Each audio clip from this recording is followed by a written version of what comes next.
Hello and good morning to our weekly podcast, Ask Me Anything. We have some very exciting questions for you today. But before that, today is new moon. I have shared in the group, and if you're not part of the group, just send me a message and I will add you on there of the rituals you need to do because today is the day you sow the seeds till the next new moon. Everything you do today is going to be a symbolic understanding of how your life is going to be for the next 28 days. Observe the moods you can't control because those are the moods you need to be very, very careful of. Don't fight it, but be careful and know that if you are in irritated mood today, you probably should hold off on seeing anything on the spot.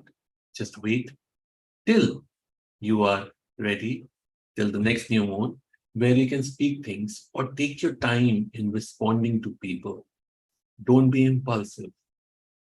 If you're very creative this day, then please go ahead and create everything possible.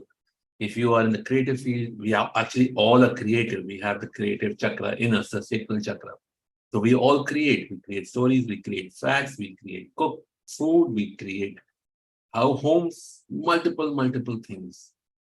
So before we begin today's conversation, let's close our eyes.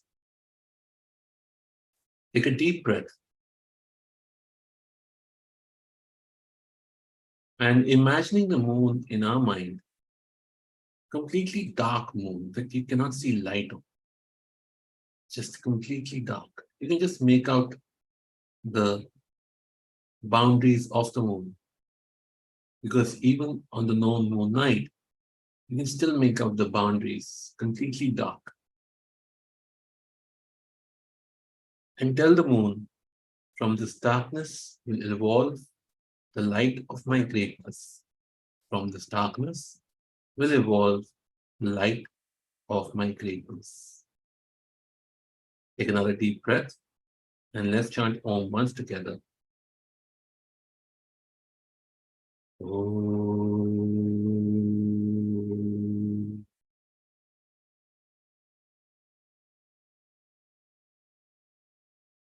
From this darkness may evolve the light of your greatness.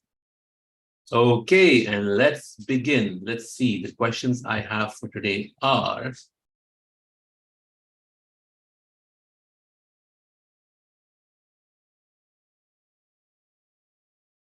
do rough times show us the genuine people in our life? Do rough times show us the genuine people in our lives? The rough times are to show you, the tough times are to show you who you are. It has nothing to do with anybody else. Good morning to Monica, Premji, Kanchanji. Thank you so much for joining in and saying good morning. So, tough times show you who you are. Because if the times are tough, that means you are not tough yet. Because whenever we go through a process, right, the first time around, it's a shocker. But next time around, it's a little bit easier. What if we had the belief that every single thing that's happening will eventually move on another day? When we are in good times, we fear losing them, and when will they end? And when we are in bad times, we fear they will never end. And that is the problem we carry. So instead of focusing on the people around you, focus on you. Because even in good times, the goodness was because of you. Even in bad times, the badness is because of you. Nobody wants to be in a party that's boring. Everybody wants to be in a party that's interesting. Nobody wants to be with a saint who's always serious. They want somebody who will laugh and joke with them, right? Absolutely. If I was like this, it's like, welcome to Ask Me Anything, you'll turn me off right away.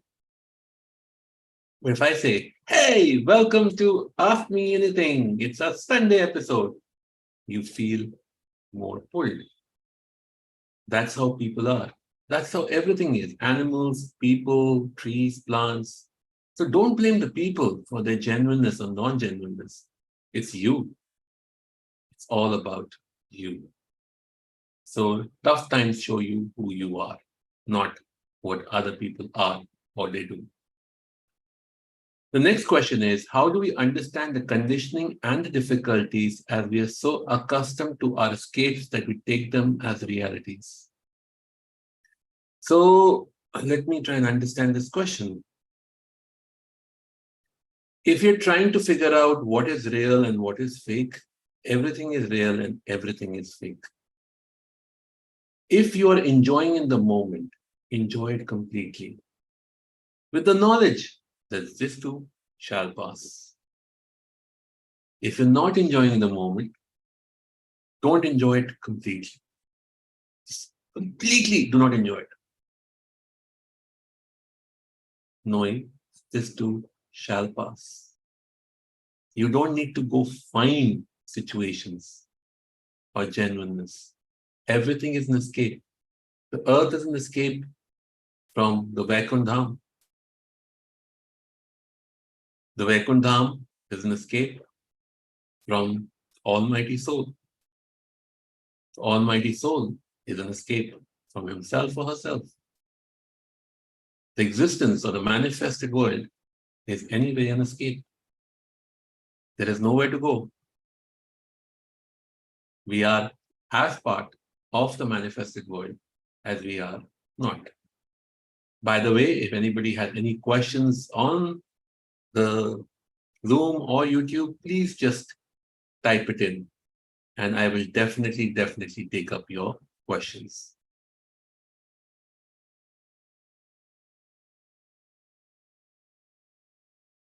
Is intuition and clairvoyance the same? Please advise. No, clairvoyance is like, hey, I know if your foot is paining, you can put some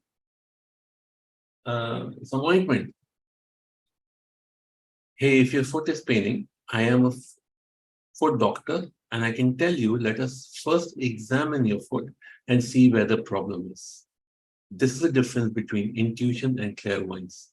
Clairvoyance is professional, intuition is just what you get. Okay, people become clairvoyants by practicing on their intuition day in and day out. And they're not just looking at their own intuitions, they're tapping into the energies of other people's intuitions or their futures or their lives or whatever questions are asked of them. So that's the difference between intuition and clairvoyance. If the person who's asked the questions, they have more questions, please feel free to ask and I shall continue answering them or we shall continue on as we go along. Good morning, Premji. Thank you so much for joining. Good morning, Sharda and Sunilji. Okay, here's the next question.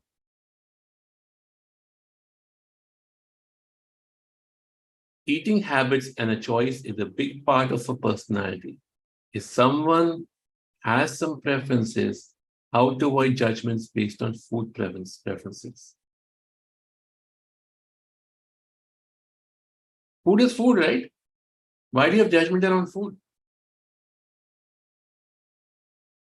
So, how do you divide food? Fruits, vegetables, meat, and then a litany of processed foods, right? Processed foods for us are bad because they take away the natural ingredients and put in chemical ingredients. It's like having medication to a certain extent. Okay? So 100%, always remember that anything that is processed is not good for your body. The body has to work very hard to break down that processed food for it to get to you. That means the energy dissipated is much higher. That means organs are under much more pressure. It is like a car which is supposed to go like this, has to go like this. It can't. At some point, it'll go for a little bit and then it'll fall. Okay. Now, meats, what do people say about meats? It is all to do with consciousness. And I believe there's a consciousness question that's coming up also, but let's deal with this part here. Consciousness is present in some organisms and not present in some. Living things and non-living things all have a frequency that we vibrate in. So at the molecular level, we are the same. We are vibrating atoms. Okay. There are electrons, protons, neutrons. There's a whole science around it. But we are vibrating continuously for us to have this shape. Living things and non-living things. Now, having said that, the next thing we talk about is who has consciousness. That means the ability to think about good versus bad. Plants breathe in oxygen, breathe out carbon dioxide, breathe in carbon dioxide, breathe out oxygen. Plants have some consciousness in them for sure. Okay. Plants, though, because of the limitation of their movement, have limited consciousness. We came from, if you go into theta healing and the 7 steps, we came from crystals or rocks. Then we became plants, then we became animals, and then we became human beings. So just below us is an animal consciousness. This animal consciousness has feelings. They have the lower chakras working. They have the chakra of root chakra, which is all about survival and thrival. They have the sacral chakra of creativity, thinking new ways of getting to their prey. Control, 100% love there. Love, 100% there, right? Ability to speak, 100% there. Beyond that, they don't have the third eye or the crown chakra vision. Probably they do, but at least from my understanding, this is where their limitation is. So when we eat animals, we're not just eating the meat, we are eating the feelings. Yes, you can reduce the impact of somebody's emotions. So there's a story in Mahabharata where Pandu, one of the Kuru kings, he passes on and he tells his children, as you are not born of me, you have no part of me in you. But when I pass, please take a small piece of my skin and swallow it. If you do that, then at least you would have attained my wisdom. And one of the Pandavas did that. Not all of them, but one of them did that. And he was able to see the future. So similarly, we imbibe the animal's life. So they say, don't have caged hens, chickens, because they feel all restricted, and you will take that. Or if the animal has felt pain during its killing, then again, it has that pain will come into you. So be in observation and know the wisdom of, yes, this can cause me pain. This can cause me insecurities. This can cause me a lot of different things, a lot of karmic things that can happen to me based on what happened to the animal. So that is why it is requested and recommended not to have it unless you really need to. Okay. Then there is the plants, less consciousness, still there's some pain, some there. So they are transferring it, but far less than an animal from terms of feelings. It does experience to a point, it does experience love, can speak out. If you take a tool and measure a plant's sound when it's being cut, there is sound. We can't hear it. Otherwise, we probably wouldn't be able to eat it as well. A dropped fruit from a tree is probably the most, or as at least prescribed to be the most, or the least consciousness, because it has dropped, its life is over, it's ready to be consumed. So, in that way. Okay, so yes, there are different spaces, but at the same time, do you judge people for? No, you don't. Because we have lived million lives, and I myself have reduced my consumption of non-veg food. I used to love it as a child, and I continue loving it. It just keeps on going down as you follow the path of spirituality. It just will leave you. So please don't judge people on it. Everybody's on their own journey. You don't know what lifetime they're on and what are they supposed to experience. Our food habits are a part of our karmic consequences or the karmic things we need to take care of in this lifetime. Okay. And when that is over, we will eventually just leave it. We won't need it. It just happened. Okay. Let's see what other questions are there. Let's bring them up.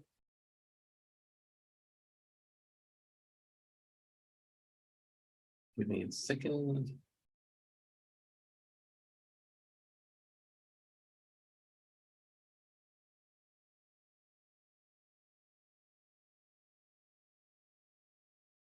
So the next question, and I'm going to take the other ones in a moment, guys. Don't worry, I will take all of your questions. Do non-living things have a soul? In spiritual term, energy means power. So soul is wrongly described as just energy. Okay, it's not just energy. It's easy to explain it. A soul is an energy with consciousness, because souls put consciousness in you. Do non-living things have consciousness? I believe they do.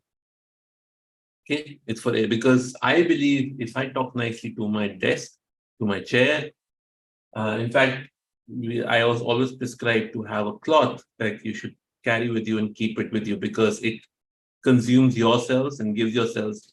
Never give your chair to anybody else. Never give your pencil pen to anybody else that you use. If you have something that's for other people to use, fine, they can use that. But you keep your things to yourself. It's not selfishness. It is more to do with it has your consciousness in it. So we actually deliver consciousness in non-living things that we use on a daily basis. So does it have consciousness from the beginning? Yeah, it comes from trees. It comes from various places. So the level of consciousness in a tree definitely exists. In leather and an animal definitely exists. Chemicals would have less consciousness, but as you use them, it takes on your consciousness. Okay.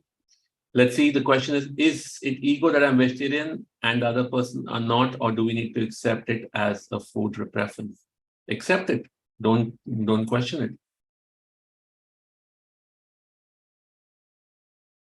We are only responsible for our life, but many times feel that in spite of all the efforts, felt someone controlling our life. What to do in such cases?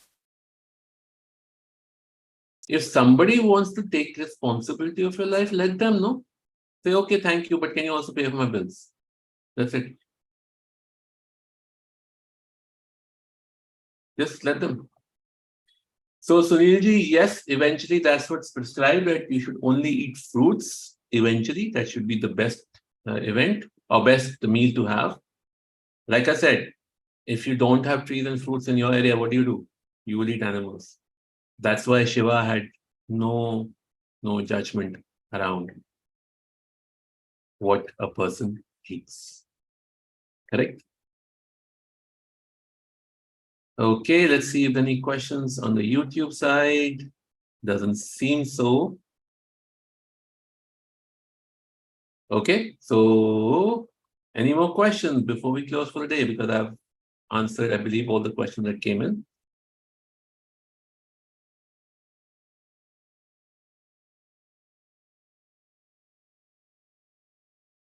Great. So let us close then for the evening, for the morning, for the day.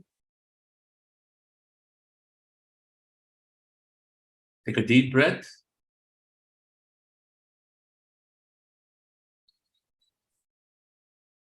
And release your breath. We will chant Om 3 times to sync our body, mind, and soul with the greater good. Om.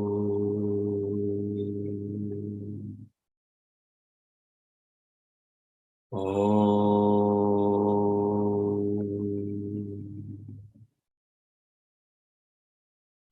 Om.